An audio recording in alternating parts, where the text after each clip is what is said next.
Volume 1, Chapter 16. The hair with the maid sent away, and Emma sat down to think and be miserable. It was a wretched business indeed. Such an overthrow of everything she had been wishing for. Such a development of everything most unwelcome. Such a blow for Harriet. That was the worst of all. Every part of it brought pain and humiliation of some sort or other, but compared with the evil to Harriet, all was light, and she would gladly have submitted to feel yet more mistaken, more in error, more disgraced by misjudgment than she actually was, could the effects of her blunders have been confined to herself. If I had not persuaded Harriet into liking the man, I could have borne anything. He might have doubled his presumption to me, but poor Harriet! How she could have been so deceived. He protested that he had never thought seriously of Harriet, never. She looked back as well as she could, but it was all confusion. She had taken up the idea, she supposed, and made everything bend to it. His manners, however, must have been unmarked, wavering, dubious, or she could not have been so misled. The picture! How eager he had been about the picture! And the charade, and 100 other circumstances. How clearly they had seemed to point at Harriet. To be sure, the charade, with its ready wit, but then the soft eyes, in fact it suited neither. It was a jumble without taste or truth. Who could have seen through such thick-headed nonsense? Certainly she had often, especially of late, thought his manners to herself unnecessarily gallant, but it had passed as his way, as a mere error of judgment, of knowledge, of taste, as one proof among others that he had not always lived in the best society. That, with all the gentleness of his address, true elegance was sometimes wanting. But till this very day, she had never, for an instant, suspected it to mean anything but grateful respect to her as Harriet's friend. To Mr. John Knightley was she indebted for her first idea on the subject, for the first start of its possibility. There was no denying that those brothers had penetration. She remembered what Mr. Knightley had once said to her about Mr. Elton. The caution he had given, the conviction he had professed that Mr. Elton would never marry indiscreetly, and she blushed to think how much truer a knowledge of his character had been there, shown than any she had reached herself. It was dreadfully mortifying, but Mr. Elton was proving himself, in many respects, the very reverse of what she had meant and believed him. Proud, assuming, conceited, very full of his own claims, and little concerned about the feelings of others. Contrary to the usual course of things, Mr. Elton's wanting to pay his addresses to her had sunk him in her opinion. His professions and his proposals did him no service. She thought nothing of his attachment, and was insulted by his hopes.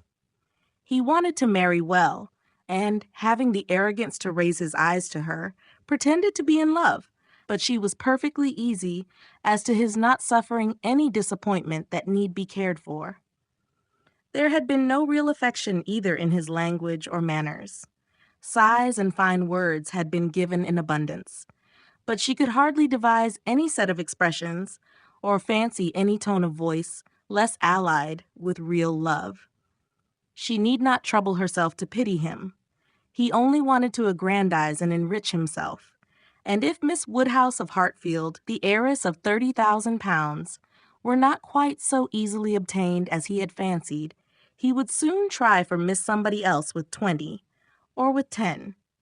But that he should talk of encouragement, should consider her as aware of his views, accepting his attentions, meaning, in short, to marry him, should suppose himself her equal in connection or mind, look down upon her friend, so well understanding the gradations of rank below him, and be so blind to what rose above as to fancy himself showing no presumption in addressing her.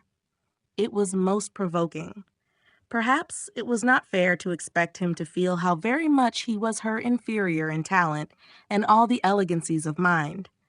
The very want of such equality might prevent his perception of it, but he must know that, in fortune and consequence, she was greatly his superior. He must know that the Woodhouses had been settled for several generations at Hartfield, the younger branch of a very ancient family, and that the Eltons were nobody. The landed property of Hartfield certainly was inconsiderable, being but a sort of notch in the Donwell Abbey estate, to which all the rest of Highbury belonged. But their fortune, from other sources, was such as to make them scarcely secondary to Donwell Abbey itself in every other kind of consequence. The Woodhouses had long held a high place in the consideration of the neighborhood, which Mr. Elton had first entered not 2 years ago, to make his way as he could, without any alliances but in trade, or anything to recommend him to notice but his situation and his civility. But he had fancied her in love with him.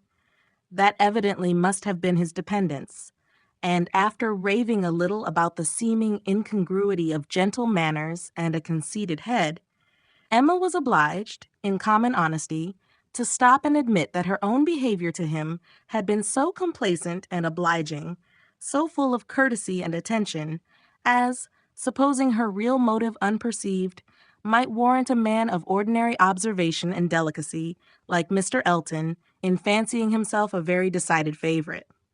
If she had so misinterpreted his feelings, she had little right to wonder that he, with self-interest to blind him, should have mistaken hers. The first error and the worst lay at her door.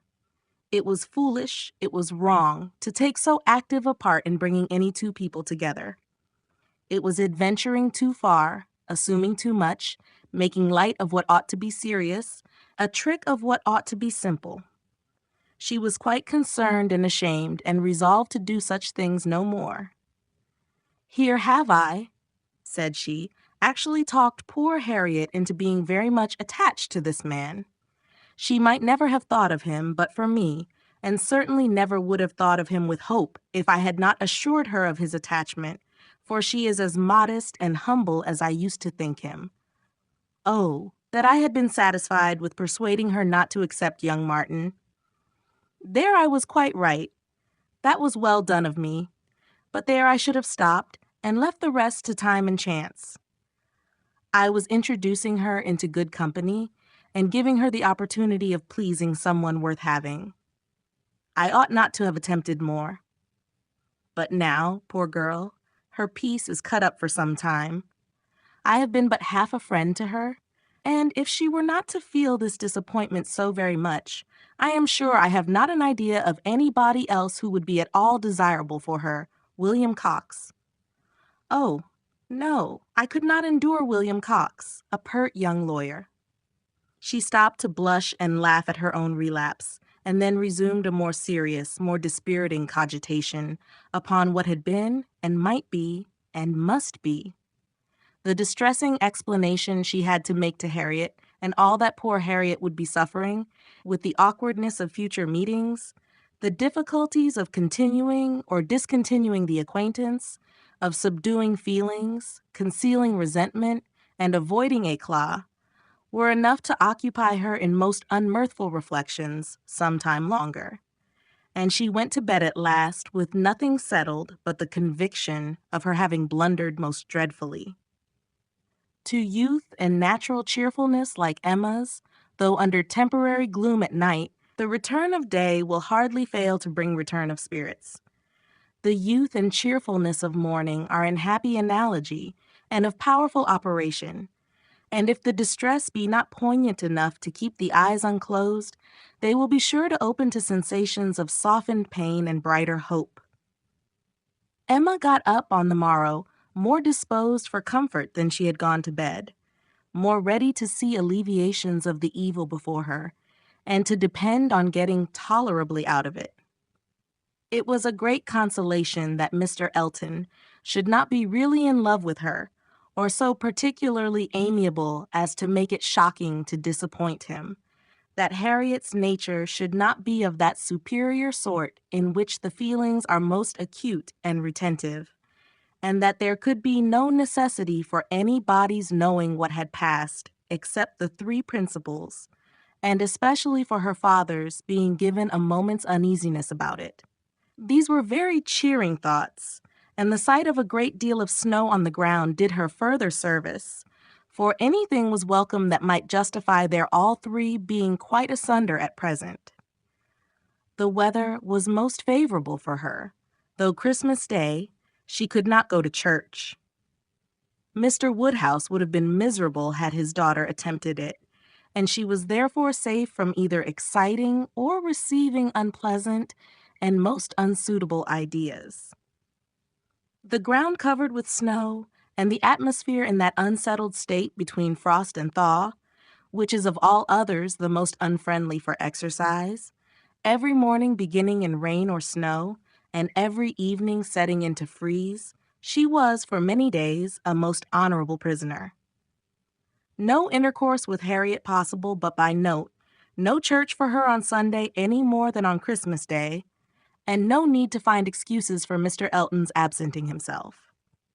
It was weather which might fairly confine every body at home, and though she hoped and believed him to be really taking comfort in some society or other, it was very pleasant to have her father so well satisfied with his being all alone in his own house, too wise to stir out, and to hear him say to Mr. Knightley, whom no weather could keep entirely from them, "Ah, Mr. Knightley, why do not you stay at home like poor Mr. Elton?"